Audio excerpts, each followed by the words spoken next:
नमो भगवते वासुदेवाय नमः। नमस्कार मित्रों, आज मैं आपको वृष लग्न की कुंडली के 12 भाव में बृहस्पति देव का फल बताऊंगा। वृष लग्न की कुंडली में बृहस्पति देव हर भाव में अलग अलग फल देते हैं। यह जातक के कर्म, भाग्य और स्वभाव के आधार पर शुभ या अशुभ हो सकते हैं, क्योंकि वृष लग्न में गुरु अष्टम और एकादश भाव के स्वामी होते हैं।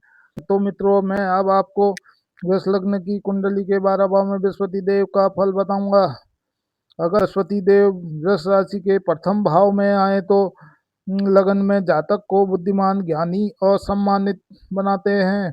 जातक के साथ धन और मान सम्मान बढ़ता है। यदि शनि 5वें या 9वें घर में हो तो मकान बनाने में सावधानी रखनी चाहिए। अगर बृहस्पति देव दूसरे भाव में आए तो जातक धनी, परिवार का पालक और उच्च कोटि का सलाहकार होता है। मेहमानबाजी और बुजुर्गों का आदर करने से किस्मत चमकती है। वहीं अगर बृहस्पति देव तृतीय भाव में आए तो यह भाव पराक्रम भाव है। भाई बंधुओं से संबंध और भाग्य का मध्यम सहयोग मिलता है। जातक अपनी मेहनत और समझदारी से आजीविका चलाता है। वहीं अगर बृहस्पति देव वृष राशि के चौथे भाव में आए तो चौथा भाव सुख भाव है। यहाँ आने पर माता, भूमि और मकान का सुख मिलता है। जातक परोपकारी होता है। यदि गुरु यहाँ शुभ हो तो घर में सुख, शांति और ऐश्वर्य बना रहता है। अब बात करते हैं, अगर बृहस्पति देव 5वें भाव में आए तो संतान पक्ष से उच्च लाभ, उच्च शिक्षा और ज्ञान में वृद्धि होती है। जातक नीतिवान और सात्विक विचारों वाला होता है।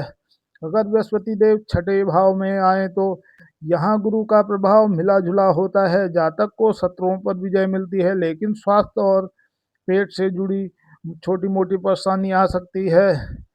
अब बात करते हैं, अगर गुरुदेव 7वें भाव स्त्री या व्यापार भाव में आए, वैवाहिक जीवन स्थिर रहता है। जीवन साथी गुणी और भाग्यशाली होता है। साझेदारी के व्यापार से लाभ भी मिलता है। अगर बृहस्पति देव 8वें भाव में आए तो 8वें घर का गुरु अचानक उतार चढ़ाव दे सकता है। गुप्त चिंताएं या अध्यात्म की ओर झुकाव देता है। सोने का आभूषण पहनने से कष्ट कम होते हैं। वहीं अब बात करें, गुरुदेव अगर 9वें भाव भाग्य भाव में आए तो जातक उच्च रूप से धार्मिक, भाग्यशाली और उच्च पद पाने वाला होता है। पैतृक आशीर्वाद तथा तीर्थ यात्रा से जीवन में विशेष उन्नति होती है। वहीं अगर गुरुदेव 10वें घर में आए तो यह कर्म भाव पिता का भाव है। जातक उच्च श्रेणी का प्रशासक, सलाहकार, शिक्षक या प्रतिष्ठित पदों पर आसीन हो सकता है तथा समाज में उसकी कीर्ति फैलती है। अगर गुरुदेव एकादश भाव में आए तो यह भाव आय भाव है। आमदनी के स्रोत कई होते हैं।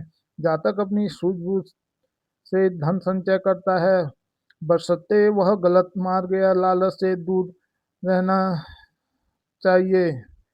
वहीं बात करें, अब गुरुदेव अगर द्वादश भाव व्यय व मोक्ष भाव में आए तो जातक को गहरी आध्यात्मिकता, परोपकार और विदेश से लाभ मिलता है। जातक दानी स्वभाव जीवन को बेहतर मानता है, लेकिन वित्तीय अनुशासन न रखने पर खर्चे भी बढ़ते हैं, अर्थात खर्चों पर नियंत्रण रखना चाहिए।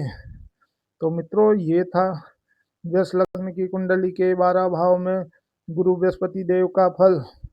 अब मैं आपको गुरु बृहस्पति देव वृष लग्न की कुंडली वालों के लिए, बृहस्पति देव अगर आपकी कुंडली में है तो आपको पुखराज नहीं पहनना चाहिए।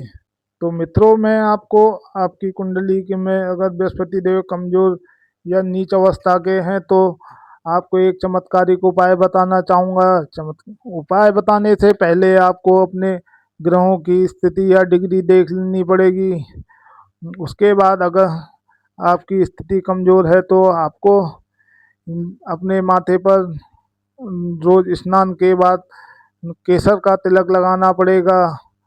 तो मित्रों, मेरी बनाई गई वीडियो आपको कैसी लगी?